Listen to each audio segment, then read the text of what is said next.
Okay. I'm going to invite Luis to sit down in the sala here for a moment so we can have a little talk with him.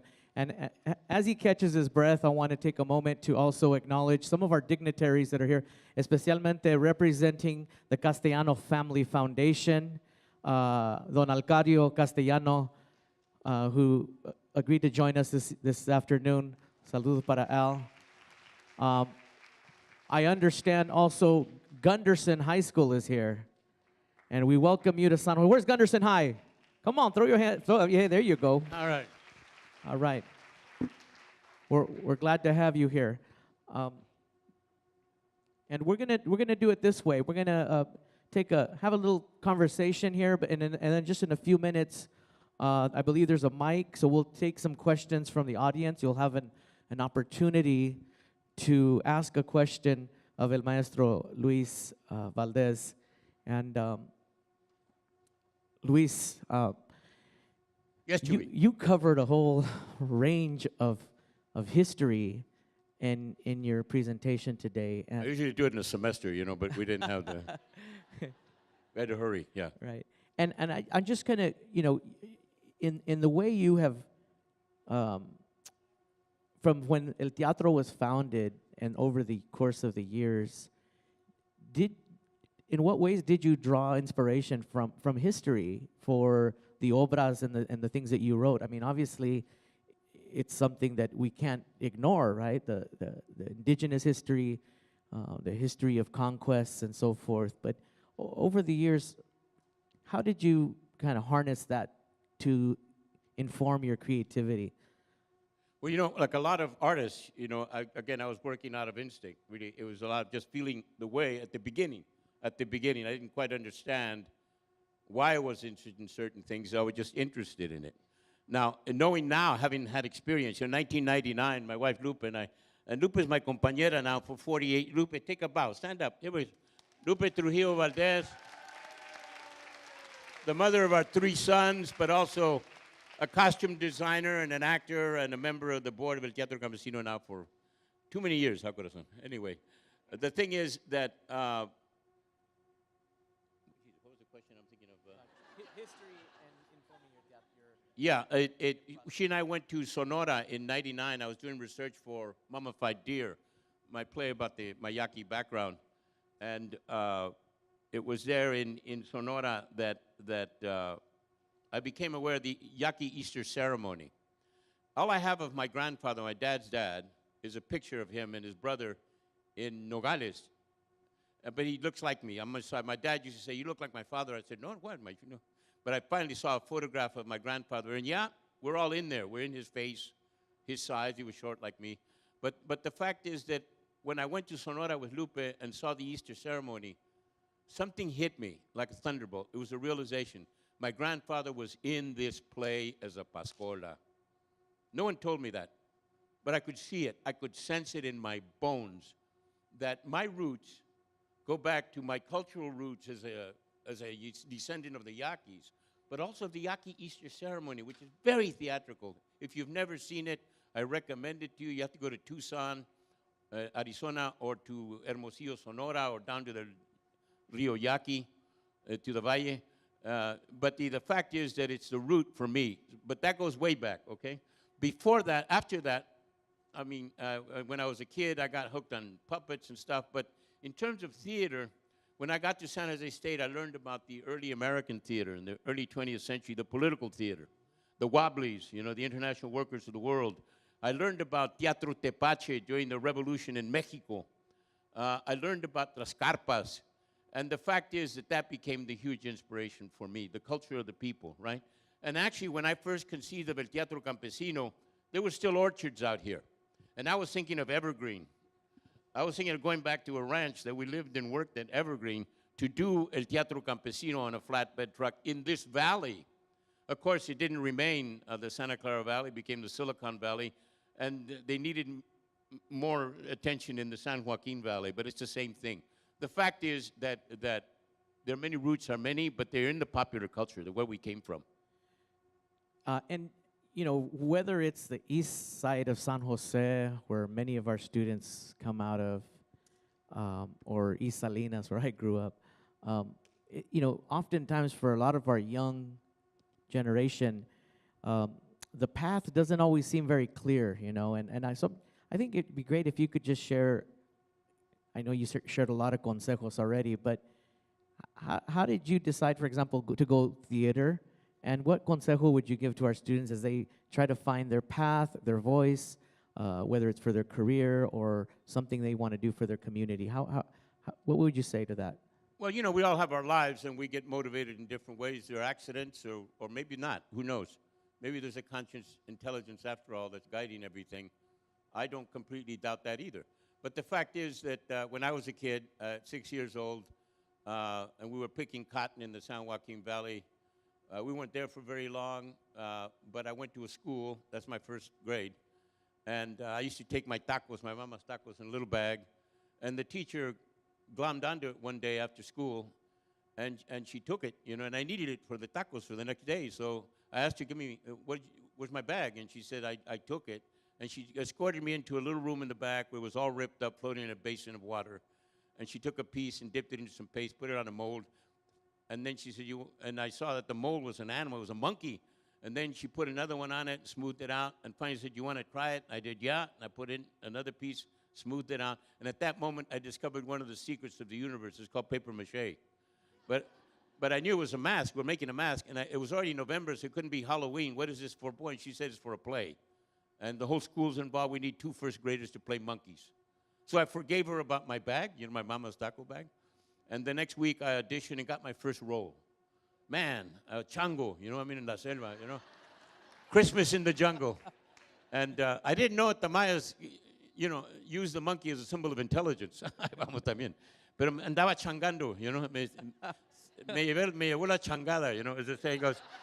But anyway, I was excited, my great debut before the war, but the week of the show, I came home to the ranch there, the cotton ranch, the labor camp, and my mom says, we're leaving tomorrow. And I said, well, Mom, the play's on Friday. And she says, yo sé, but we're being evicted. So I cried, and she cried, but the next morning, man, por las buenas y las malas, my dad got the truck started. He was trying to fix it, and we took off, and I was never in the play. So a big hole opened up in my chest, and but I took with me the secret of paper mache, the desire to do theater, and the anger at the ranchers for kicking us out of the labor camp. Almost 20 years later, I went to Cesar Chavez and pitched him an idea of a theater of, by, and for farm workers. And that desire to do theater has never gone away. It's still there. Sometimes out of your pain comes release. Out of your disasters come your triumphs. I've always believed that you can take any negative and turn it into a positive. So this was my first negative that became a real positive in my life, and it's defined my career ever since. I don't remember the teacher's name, but I spoke to a conference of superintendents a few years ago here in Monterey, and that superintendent from the Stratford School in the Valley was there, and he went and brought me a brick from the old school, which had been torn down, and a photostatic copy of the attendance record of the first grade, 1946. And there at the bottom is Louis Valdez. And that was a farm worker kid that was in that school for 30 days. I came and went with my family in 30 days. So I don't know if the teacher knows what she did for me, but she cast me in my first role. She turned my mama's taco bag into my mask and launched my career for the rest of my life. Great story, great story. And just a couple of more, and then we'll turn to the audience. But one of the ones I definitely wanted to ask you, at least to comment a little bit on, once you founded El Teatro, and Cesar said, go right ahead, we have no money, no nothing, but go for it. Can you talk a little bit about how Teatro and in recruiting farm workers to be teatristas, what impact that had on them, and how did Cesar sort of see the role of teatro? How did he come to view it in terms of what it did for farm workers? Well, that's the thing. It's interesting that we did have, about 2 weeks after I moved to Delano, in November, we we had our first meeting. I put a leaflet. We have it at the Teatro up in display, but it's the leaflet that announced the birth of El Teatro Campesino. So I invited the campesinos to come into the office. It was a tiny little room, 1/4 size of this room there, but actually smaller than the stage even. But anyway, I saw that the place was packed, and so I got up on the counter and I began to explain to them El Teatro Campesino. No one said anything. Finally, I said, I'm talking too long, I better ask, does anybody have any questions? And the señora raised her hand. He says, ¿A qué hora empieza el teatro? What time is the theater going to start, you know? And I realized they weren't actors, they were audience, you know. We had an audience before we had the actors. So the next week, I made some signs on cardboard, Esquirol, Huelguista, you know, and then Patroncito, and we had these, and we met at the kitchen of the Pink House, which was a house behind the office, and there, El Teatro Campesino was born. And Agustin Lira, who was my first volunteer musician, he took on the role of the Esquirol, and then we asked the other people, do what you do on the picket line every day, stand up and talk to the Esquiroles. Not everybody could do that, but once Augie was there, taunting them, oh, son unos huevones, ¿qué van a hacer ustedes? A ver acá, you know? So somebody had to grab the sign with the Esquirol. He began to talk. There we go. And so at that moment, there was an explosion, kind of an emotional explosion in that room. And before long, we had people hanging in the windows. Dolores Huerta, I remember, came in, hung into the window. And people were laughing. They realized that they could imitate their own reality, that they could do exactly what they were doing every day and be actors. And so out of that grew El Teatro Campesino on the picket line. We were out on the middle of nowhere, and our objective was to attract the attention of the workers, to slow them down, or to get them out of the fields. And so we were on top of panel trucks and top of flatbed trucks, moviendo, you know? Now, this isn't a very Mexican thing to do, okay? All of the actors had to take a leap. I mean, look at me. Okay, so here, I'm fine. I'm really macho, you know what I'm saying? Ando acá con todos los campesinos, you know, hablando. Okay, the moment that I start doing this, ¿me entiendes? The campesino says, hijo, who are you? What, ¿qué traes, you know? You want me to do that? Seguro, you know? Hombre, no puedo.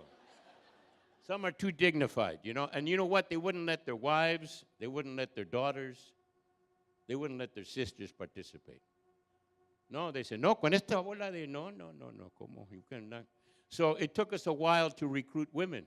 That was built into the system. We wanted to, but it wasn't possible. But in any case, we had to make a leap in a number of ways. And the campesinos that actually made it was because they had some talent. Felipe Cantú, who played the snake man in the movie La Bamba, next time you see it, check it out, the guy with the rattlesnakes. He was dying of cancer when we made the movie. But believe me, it was the biggest event in his life to be in a movie finally. But he was a genius, a natural genius. We pulled him out. He was a scab. He had one crossed eye. It was amazing. But the guy was brilliant, man. He could move. He was a clown, okay? So he was great. And others came along that could do the same thing. Not all of them. But Cesar saw that the one transformation that happened when people began to act is they could speak in public. And the moment that people could do that, Cesar, off to the boycott. We're sending you to Boston. We're sending you to New York. Este puede hablar muy bien. Mándalo para acá. But these are my actors, Cesar. I can't, I've got to send them. So anyway, that was the story. Okay. That's a very important thing. I think at teatro, you can find your voice, and that's an important thing for a lot of our young You find it people. for yourself, You right? find it for yourself. Talk to the mirror. Talk to yourself. Yes, absolutely. All right.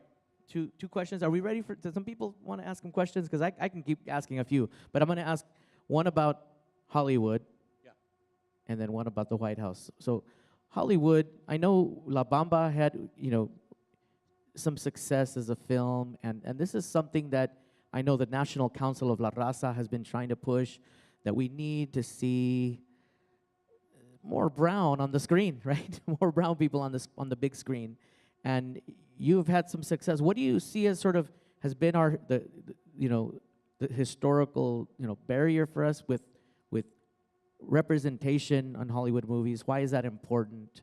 And what do you foresee as a way in which we could continue to grow that and not just representation, but positive and accurate representation?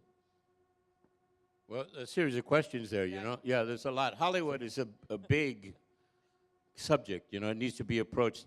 I should say that just this last weekend we had the 30th anniversary screening of La Bamba at the Plaza de Arte y Cultura, you know, in Los Angeles. That was on Saturday, and Taylor Hackford, the producer, was there. Morales, you know, played Bob, and the set designer, but anyway, the thing is that La Bamba happened, it was a real fortuitous, it was a very lucky event, you know. In the first place, the producer was Taylor Hackford, who had his own company called New Visions. He was also the director of Officer and a Gentleman and of Ray Charles, you know, Ray, that movie. There's so many other movies that he's done, but he had his own independent little company. But the thing that's odd is that in 1967, 50 years ago, when we left Elena, moved to Del Rey to start el Centro Campesino Cultural, this tall, lanky Anglo, blue eyes, blonde hair, wandered in just to visit with us. He was on his way to the Peace Corps in South America. And so he stayed with us a day or two, hung out, see what the teatro was doing, because he was interested in the arts, and then he took off. That was Taylor Hackford. He scouted us out in Del Rey. You know, we were lost in the vineyards in Del Rey, but there was a Mexican actress called Socorro Avelar. I don't know if you know, she's famous in Mexico. She found us in Del Rey. She came and visited us, like Taylor. We were found, Frank Silvera, you know, who played Victoriano Huerta in the Viva Zapata. I don't know if he was an African-American actor. Anyway, he found us in Del Rey. What I'm saying is that it doesn't matter where you are. You can be out in the boonies, but somebody will find you, right? And the thing is that we're talking about La Bamba, but this movie, where did the movie start, in Hollywood or in Del Rey? Taylor Hackford came to San Juan Bautista in 1973, before he was part of New Visions. And he met his wife there, his future wife, a young blonde by the name of Helen Mirren, who happened to be in San Juan Bautista for 2 months with Peter Brook and his company. But anyway, these are coincidences that happen, and they help you guide you through the maze of Hollywood. Yeah, we call it networking nowadays, Networking, right? That's good. But I mean, there's a lot of good people. You have to look for your own opportunities, though. You know, it's not monolithic.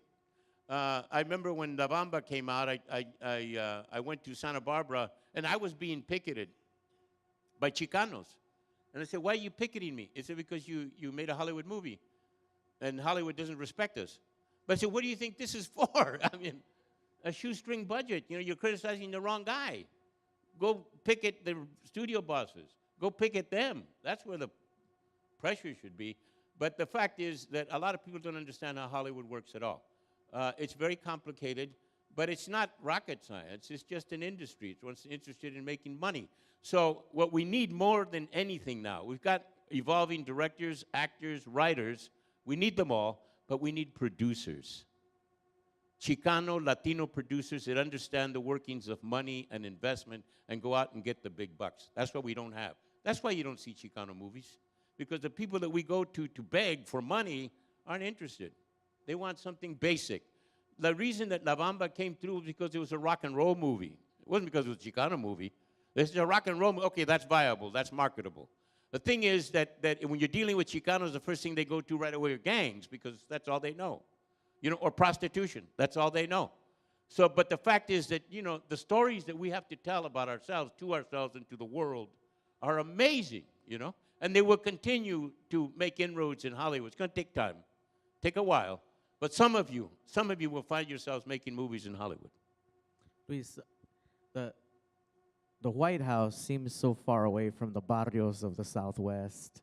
And can you talk a little bit about what went through your mind as you were there with President Barack Obama, Michelle Obama, and what that meant for you, your familia, but how you see that honor in terms of the whole trajectory of where you began? Well, as someone who cut his political eye teeth in the civil rights movement, right? And like all of us grew up with African Americans as well as Filipinos and everybody else. And Anglos too, my Anglo friends. But the thing is that it was a tremendous honor to be in the White House while there was an African American president there. But he's so damn cool. I mean, Barack Obama is a mensch, man. He's very calm, and he's very approachable. And I found that that's what I expected, and that's what was there. You know, it was amazing. The guy's intelligence is tremendous. No one knows everything. No one can know everything. So he's not absolutely perfect, but no one has been, ever. But as far as presidents go, I think the people of color can be very proud that our first African-American president did himself proud, and he did the country proud, okay, in terms of how he conducted himself in office. And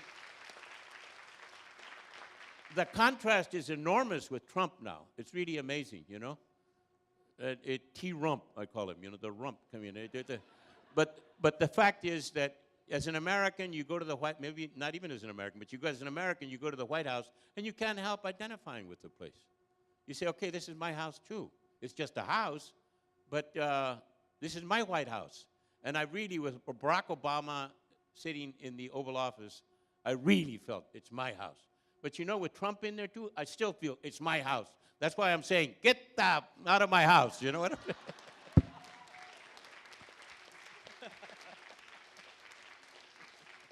There's a lot of us probably wanting to say that, right? At this time, we'd like to open it up. I'm looking over at Daniel Garza. And, We have some mic here.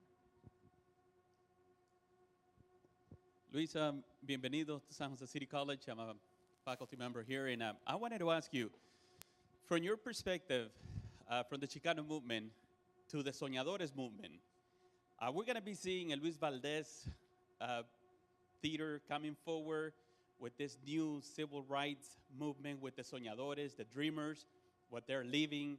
It's a whole wake-up of the civil rights movement all over again here in the U.S. What are your thoughts on that?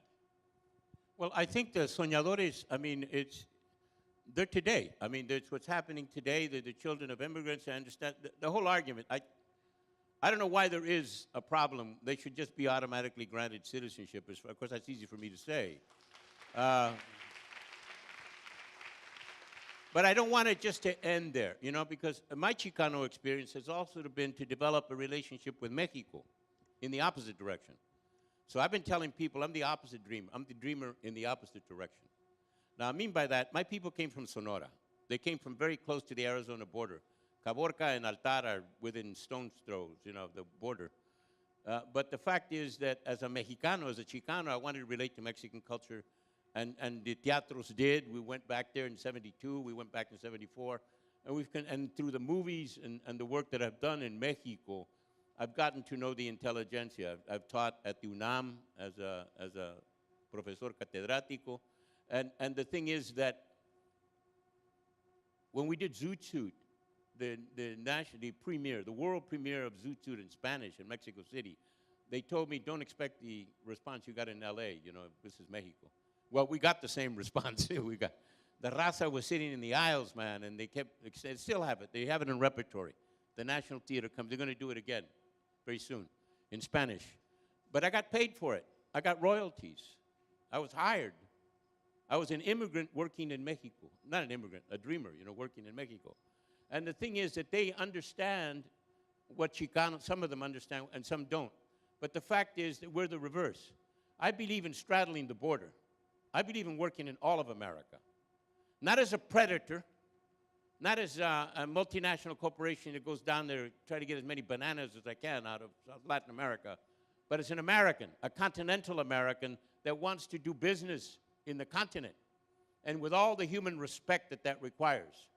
And so the idea that the dreamers are the leading edge of the prow is good, but I want them to lead even more. I want them to bridge the gap. I want them to make a bridge over the borders so that there's no interruption. You know what I'm saying? As far as I'm concerned, this is going to sound a little weird to you, they should lift the border. The Mexican border should be like the Canadian border. Now, how many Mexicanos would come and go? It depends on what's happening in Mexico, of course, you know. I don't think much of Peña Nieto, I'm going to tell you the truth, you know. The guy is a really questionable politician. He's like Trump. But the thing is that the future in Mexico depends on their youth.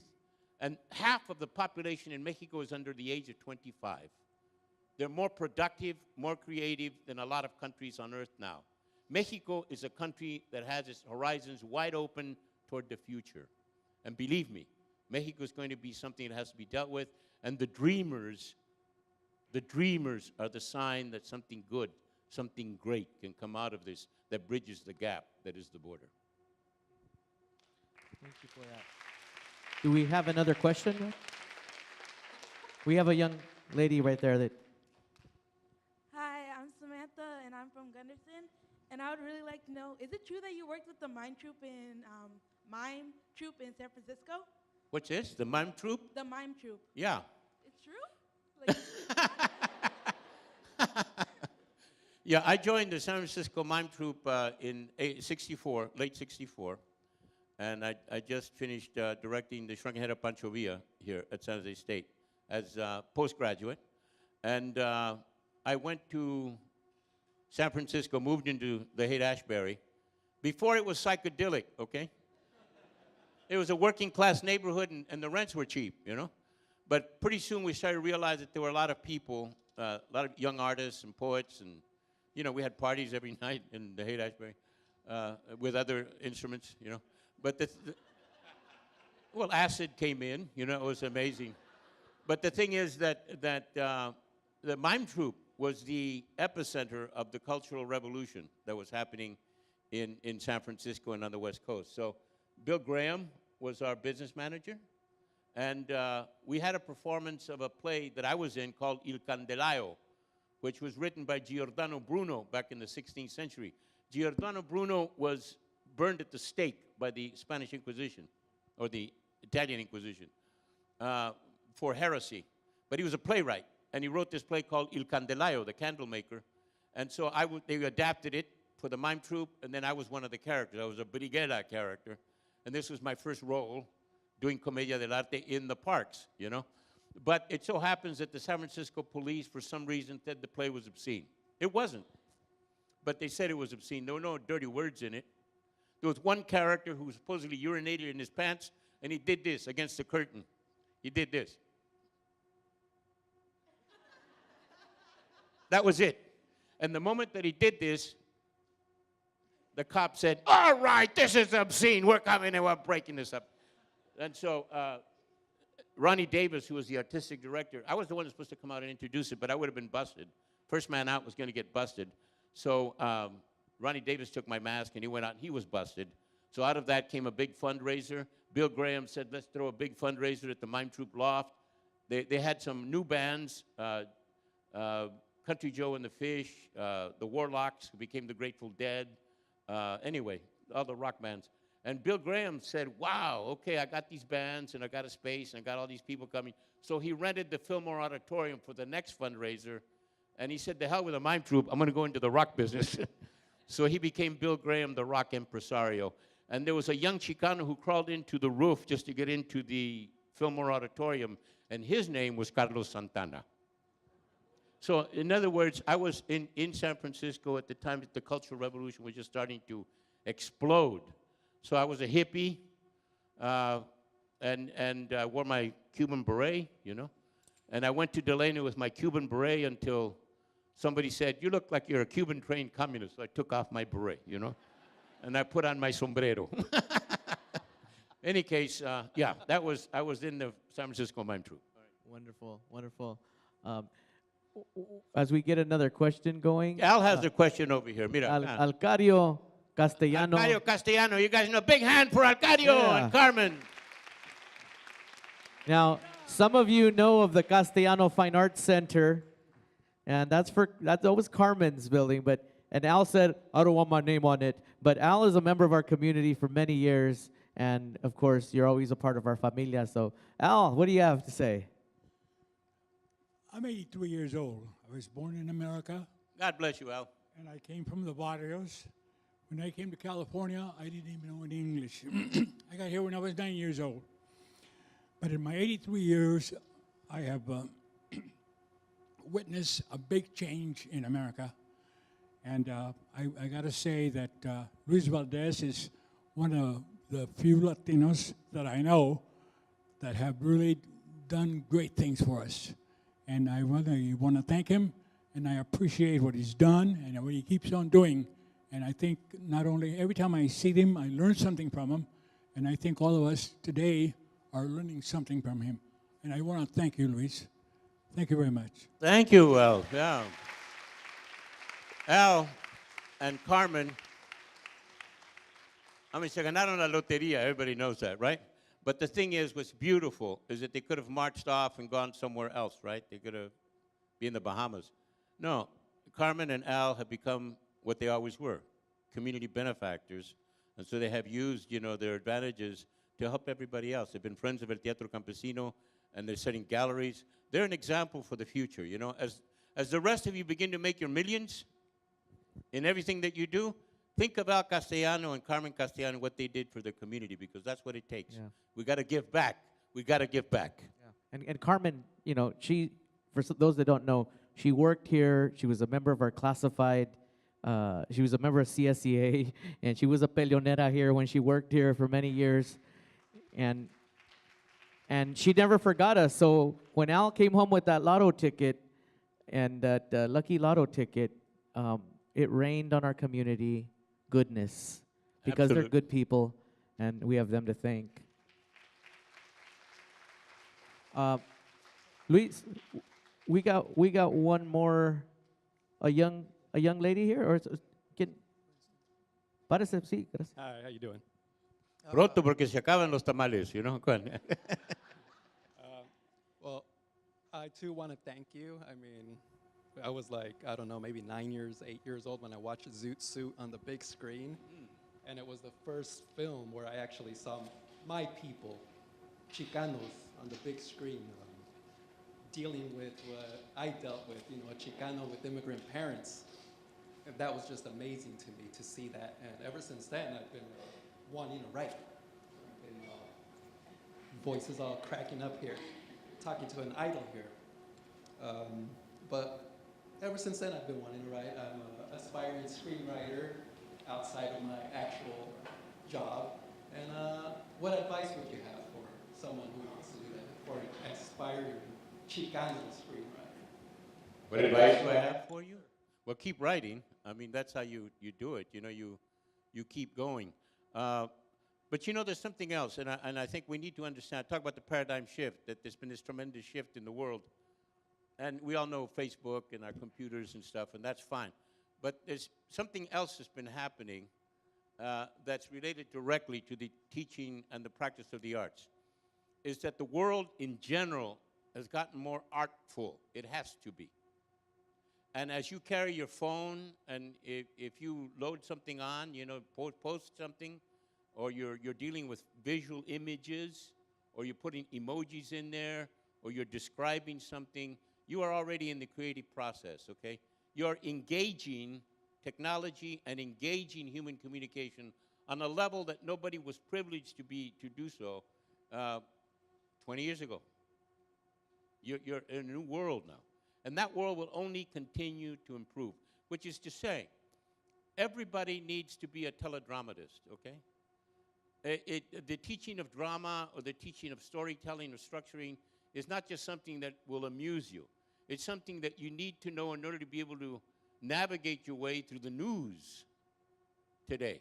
Because a lot of people are telling stories, and they're doing it in dramatic fashion. So you need to understand dramatic structure, just to understand, okay, this is a bad plot, or this is a phony plot, whatever. Trump is always talking about fake news. Well, he should know, But the fact is that a lot of people are putting out a lot of info, and you are part of that. But if you don't do it artfully, this is where artistic excellence comes in. If you don't do it with the genius of our Mayan ancestors for design, which is all Steve Jobs had, he had the genius of the Mayas for design, then you're not really taking advantage of your time. So being Chicano doesn't mean you can't be computer literate. Of course, being Chicano doesn't mean you can't learn math or go to medicine.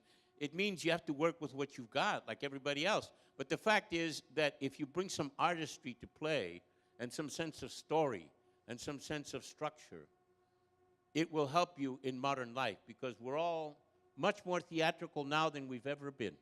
We're all performing for each other. We're all on television. If you're on your phone, you're on TV, man. And the moment you're on TV, you need an art director. You better be your own art director. You need your own story, your own editor, your own storyteller. These are basic reflexes that come from a non-linear reality, which is what we're into now. I'm telling you, Marshall McLuhan's Global Village is already happening, and we're in it, and we're swimming in it, and we're still not looking at it fast enough. And that's the only thing that I can say about Mexican culture. Mexican culture has to evolve more quickly to accommodate all this new technology. And you know how we do that? By going back to our ancestors. Do you know the Mayas used to have phone booths? You've never heard that, huh? Phone booths. You know what their phone booths were? Trees. They had an ancient Mayan belief. If you want to send a message, tell a tree. Tell a tree.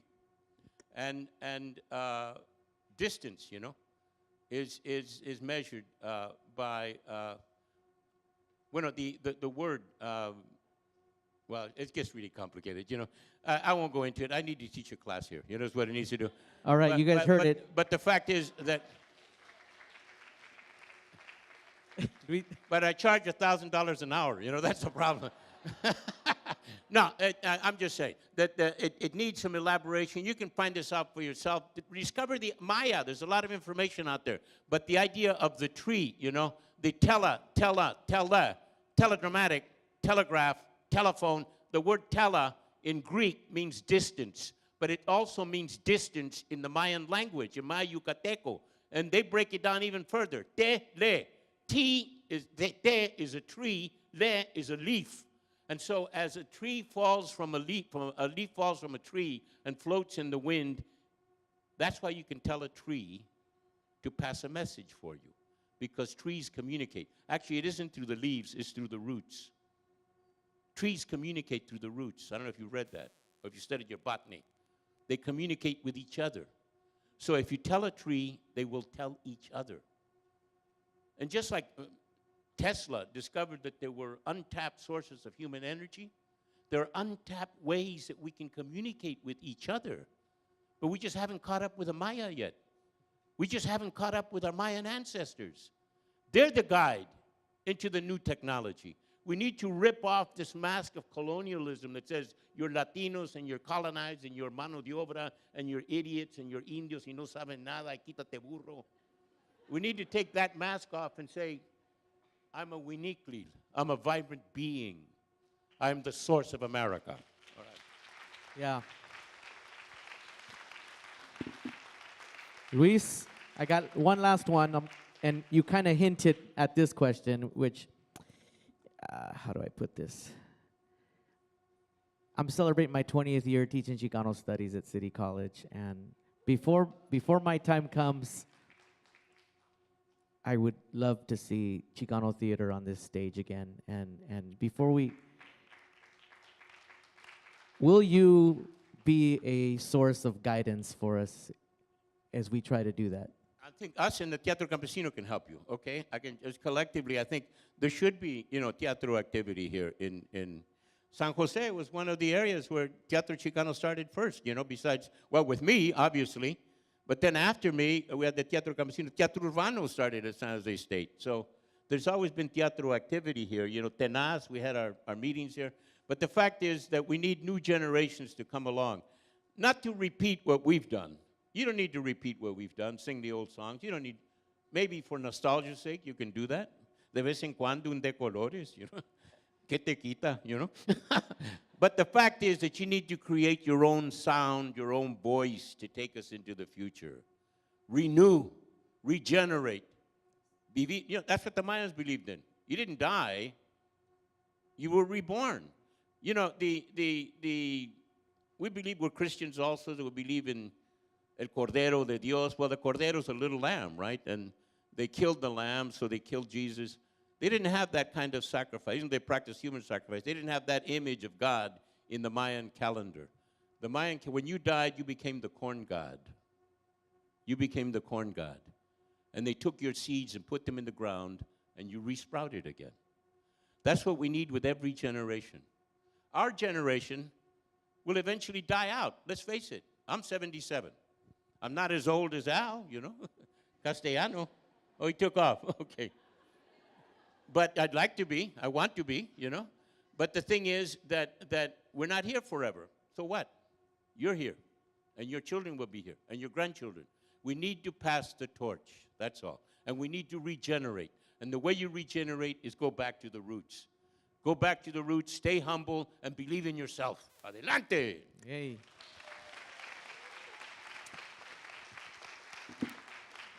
Speaking of rejuvenate and regenerate, we want to invite everyone to a little reception we're having over here in the art gallery. But familia, how about it one more time for the legend, el maestro Luis Valdez. Thank you. De colores, people, de colores se visten los campos en la primavera. ¡Viva la causa! ¡Viva César Chávez! ¡Viva! ¡Viva Dolores Huerta! ¡Viva! ¡Viva México! ¡Viva! ¡Viva América! ¡Viva! ¡Viva la Virgen de Guadalupe! ¡Viva! That's it. Thank you all again, and I really also want to acknowledge those that were really instrumental, a lot of us, but there was a core group. I want to acknowledge Anita Reyes, Daniel Garza, Robert Gutierrez, who am I missing, Robert? Joe Andrade, the whole IT, all the IT crew, and everyone for making today possible. Muchas gracias, and if you can join us at the gallery, we'll have another good time.